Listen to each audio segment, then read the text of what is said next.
Hey there, welcome back to Vital Vibes. So today we are going to see what? Acne, the most interested, most awaited topic for students as well as non-medicos. Okay, we will see the beneficial and most effective remedies in treating acne. So let's start. Let's have a quick glance about what is acne, how is acne, why is it formed, where is it formed, and what are the causes of acne. Acne vulgaris किंवा मराठीमध्ये ज्याला मुरुम म्हणतात, तर हे कशामुळे होतात?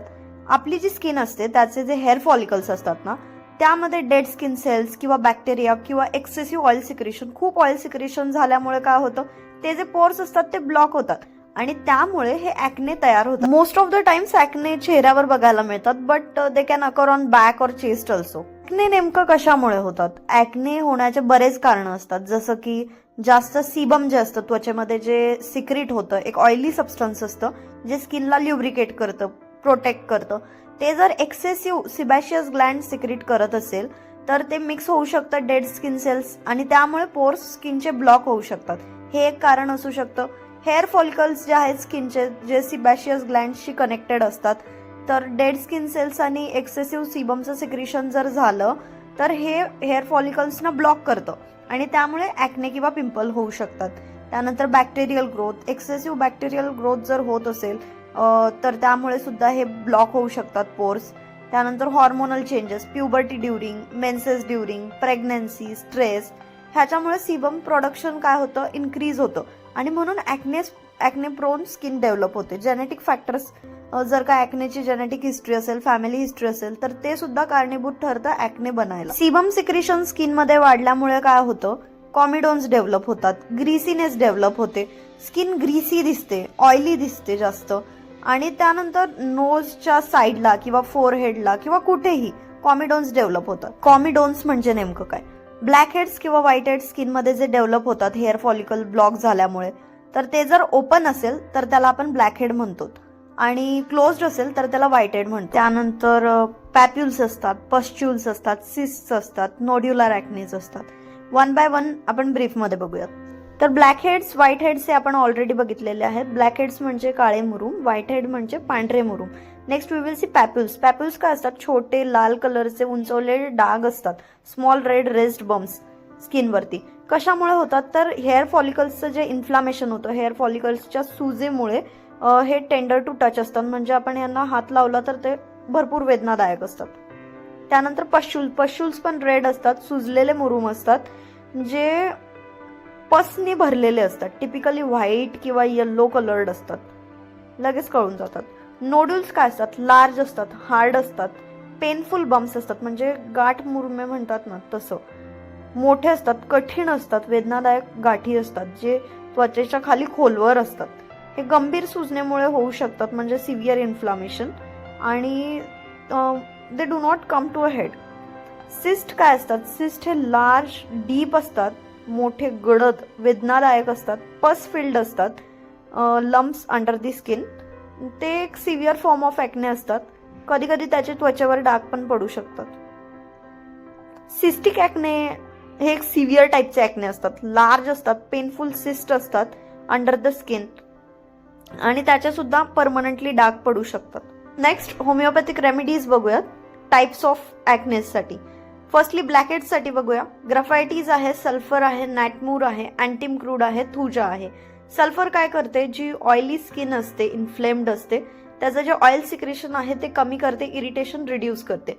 ग्राफायटीज oily skin जी rough flaky असते, त्याचे जे ब्लॉक्ड पोर्स असतात ते क्लिअर करण्यासाठी मदत करते, ऑइलीनेस आणि रफनेस रिड्यूस करण्यासाठी मदत करते. नॅटमूर लाईकवाईज हॉर्मोनल इम्बॅलन्सेस जे होतात, ज्याच्यामुळे ऍक्ने होतात माउथ आणि चिनच्या अराउंड, त्याच्यासाठी मदत करते रिड्यूस करण्यासाठी. Antim crud oily thick greasy skin जी असते फोरहेड वरती पर्टिक्युलरली, ते कमी करण्यासाठी मदत करते. थुजा ब्लॅकहेड्स जे क्रॉनिक असतात, दीर्घकाळ टिकणारे असतात, डीप रूटेड ऍक्ने असतात, जे ट्रीटमेंट्समुळे सुद्धा जात नाहीत, जड हात ब्लॅकहेड्स असे, ते ट्रीट करण्यासाठी थुजा मदत करते. ओके, वाईज व्हाईट हेड्स साठी बघूया. व्हाईट हेड्स साठी sulphur, calcarea sulph, नॅटमूर, thuja, arsenic या रेमेडीज आहेत. Sulphur as usual sphere of action आहे, मगाशी बघितलं तसं. ऑइली इन्फ्लेम्ड स्किनचं ऑइल सिक्रेशन कमी करते, इरिटेशन कमी करते. Calcarea sulph slow skin healing जे होत असतं, पस फिल्ड व्हाईट हेड्स असतात, स्किनचे इन्फेक्शन्स असतात, ते बरे करण्यासाठी मदत करते. नॅटमूर हॉर्मोनल इम्बॅलन्सेसमुळे जे व्हाईट हेड्स होतात माउथ आणि चिन आणि फोरहेडच्या अराउंड, ते क्लिअर करण्यासाठी मदत करते. Thuja chronic resistant white heads, मगाशी बघितलं तसं जे दीर्घकाळ टिकणारे व्हाईट हेड्स आहेत, ट्रीटमेंटने बरे होत नाहीयेत, ते क्लिअर करण्यासाठी थुजा मदत करते. Arsenicum album dry flaky skin जी असते व्हाईट हेड्समुळे जे प्रोन असतात ॲलर्जिक कंडिशनसाठी, तर ते क्लिअर करण्यासाठी आर्सेनिक मदत करते. नेक्स्ट पॅपल्ससाठी होमिओपॅथिक रेमेडीज बघूयात. First belladonna, second sulphur, third hepar sulph, fourth antim crud, fifth calcium fluor. Belladonna काय करते, ॲक्यूट इन्फ्लेम्ड पेप्युल्स जे असतात विथ रेडनेस, हीट आणि पेन, हे क्लिअर करण्यासाठी मदत करते. Sulphur oily inflamed itchy papules, हे क्लिअर करण्यासाठी मदत करते. Hepar sulph painful pus filled papules along with inflammation, हे क्लिअर आउट करण्यासाठी मदत करते. Antim crud thick greasy skin with papules on knows, China and forehead, हे क्लिअर आउट करण्यासाठी मदत करते. Calcium fluor loose sagging skin along with papules, हे clear करण्यासाठी मदत. पस्ट्युल्ससाठी रेमेडीज बघूयात. Hepar sulph, sulphur, arsenicum album, antim crud, मॉक्सॉल. हिपारसल्फ काय करते, पेनफुल पस फिल्ड पस्ट्युल्स जे असतात, जे स्लो हिलिंग असतात, जे प्रोन टू इन्फेक्शन असतात, ते क्लिअर करण्यासाठी मदत करते. Sulphur oily inflamed itching pustules clear करण्यासाठी मदत करते. Arsenicum album dry flaky skin with burning pustules, हे क्लिअर आउट करण्यासाठी मदत करते. Antim crud thick greasy skin with pustules, हे क्लिअर करण्यासाठी मदत करते. मॉक्सॉल pus filled pustules with inflammation and rapid infection, हे क्लिअर करण्यासाठी मदत. सिस्टिक ॲक्नेसाठी होमिओपॅथिक रेमेडीज बघूयात. First sulphur, second belladonna, third hepar sulph, fourth psorinum, fifth calcarea sulph, sixth nat mur, seventh thuja, eight सिलिशिया. First आपण सल्फर बघूयात, कशासाठी इंडिकेटेड आहे.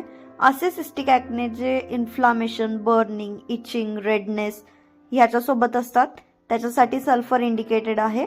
जेव्हा स्किन ऑइली किंवा कंजेस्टेड असते, वर्स असते वॉर्म रूममध्ये, ॲग्रेवेट होते बाथिंगमुळे आणि बेटर बाय ओपन एअर, अशा कंडिशनमध्ये सल्फर ही रेमेडी इंडिकेटेड आहे. पर्टिक्युलरली जिथे ड्रायनेस, इरिटेशन, इन्फ्लामेशन या गोष्टी आहेत त्यामध्ये सल्फर इंडिकेटेड आहे. मोस्ट की feature is burning. Okay.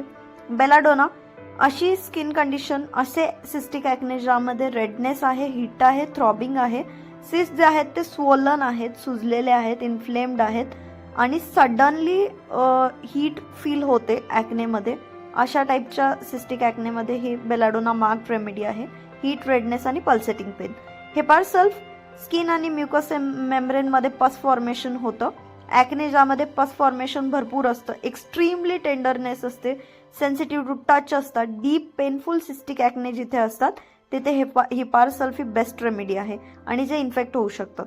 Psorinum अशामध्ये युजफुल आहे जिथे एक्स्ट्रीम इचिंग आहे, स्कॅबिंग आहे आणि सप्रेस्ड इम्युन सिस्टीम आहे, history of chronic skin problems आहे, तिथे सोरिनम इंडिकेटेड आहे जिथे सप्युरेट होऊ शकतं. कॅल्केरिया सल्फ असे ॲक्ने ज्यामध्ये थिक येल्लो कलरचा पस आहे, सिस्टिक ॲप्सेसेस आहेत, जिथे स्किन डर्टी आहे, डल लुकिंग आहे आणि tendency to recurrent skin infections आहेत, क्रॉनिक पस्ट्युल्स ॲप्सेस, ह्याच्यासाठी कॅल्केरिया सल्फ इंडिकेटेड आहे. नॅटमूर असे ॲक्ने जे स्ट्रेस, ग्रीफ, इमोशनल स्ट्रेसमुळे, हॉर्मोनल चेंजेसमुळे डेव्हलप होतात, स्कार पडण्याची टेंडन्सी असते, ग्रीसी स्किन असते, सनलाईटमुळे वर्स होतात, ऑइली स्किन असते आणि टेंडन्सी असते सिस्टिक ॲक्नेसाठी, अशामध्ये नॅटमूर इंडिकेटेड आहे. थुजा असे सिस्टिक ॲक्ने ज्याच्यामध्ये ग्रोथ आहे, डीप सिटेड लम्प्स आहेत, क्रॉनिक ॲक्ने आहेत आणि जे दीर्घकाळ बाकीचे ट्रीटमेंट घेतल्यामुळे सुद्धा बरे होत नाही आहेत, अशा सिस्टिक ॲक्नेमध्ये ग्रोथवाल्या थुजा इंडिकेटेड आहे. सिलिशिया असे ॲक्ने जे हार्ड आहेत, डीप सिटेड आहेत, पेनफुल आहेत, जे ड्रेन आउट होत नाही आहेत, जे फुटत नाही आहेत, त्याच्यासाठी जे बाहेर पडण्यासाठी त्याच्या आतमध्ये जे ॲप्सेस आहे भरलेलं किंवा स्किन जे स्लोली हील होते, अशासाठी सिलिशिया इंडिकेटेड आहे. नेक्स्ट नोड्युलर ॲक्नेसाठी होमिओपॅथिक रेमेडीज बघूयात. First hepar sulph, second silicea, third calcarea sulph, fourth sulphur, fifth baryta carb, sixth lachesis, seventh nat mur, eight thuja. One by one बघूयात आता. हिपारसल्फ ही असे नोड्युलर ॲक्ने जे लार्ज, पेनफुल आहेत, filled with pus आहेत, extremely sensitive to touch आणि cold आहेत, यासाठी हिपारसल्फ इंडिकेटेड आहे. सिलिशिया असे नोड्युलर ॲक्ने जे डीप सिटेड आहेत, हार्ड आहेत, लवकर हील होत नाही आहेत आणि बॉडी त्यांना एक्सपेल करू शकत नाही आहे, पस ड्रेन आउट करू शकत नाही आहे, अशा ॲक्नेमध्ये जिथे हिलिंग रेजिस्ट होतं आहे तशा टाईपमध्ये सिलिशिया इंडिकेटेड आहे. कॅल्केरिया सल्फ असे नोड्युलर ॲक्ने जे थिक आहे, येल्लो पस आहे, रिकरंटली होत आहेत, ॲप्सेस फॉर्म होतं आहे, ते हेल्प करतं जे लम्स आहेत ते ब्रेकडाऊन करण्यासाठी. त्यानंतर सल्फर असे ॲक्ने जे डीप आहेत, इन्फ्लेम, पेनफुल आहेत, aggravated by heat, sweat, oily skin आहे, ॲक्ने ऑफन रिकरंट होत आहेत, अशामध्ये सल्फर इंडिकेटेड आहेत. बरायटा काप असे नोड्युलर ॲक्ने जे स्लो हील होत आहेत आणि ज्याचे स्कार मार्क पडू शकतात. इम्युन सिस्टीम थोडीशी कॉम्प्रोमाइज वीक आहे, large painful pimples, large painful nodular acne आहेत आणि वीक इंडिव्हिज्युअल्समध्ये हे होत आहेत, तर baryta carb is best remedy. Lachesis असे नोड्युलर ॲक्ने जे हीटमुळे ॲग्रेवेट होत आहेत, हॉर्मोनल चेंजेस मेन्सेसमुळे अपियर होत आहेत, क्लस्टर्समध्ये येत आहेत, ह्याच्यामध्ये लॅकेसिस इंडिकेटेड आहे. नाईटमूर असे ॲक्ने जे लार्ज पेनफुल सिस्ट होत आहेत, स्ट्रेसमुळे, इमोशनल इश्यूजमुळे, ऑइली स्किनमुळे, ह्याच्यामध्ये नाईटमूर इंडिकेटेड रेमेडी आहे. थुजा असे नोड्युलर ॲक्ने जे लार्ज डीप बम्प्स आहेत, वॉटचे किंवा ग्रोथची किंवा अदर स्किन कंडिशन्स वॉटसारखी ह्याची हिस्ट्री असेल तर थुजा इंडिकेटेड आहे.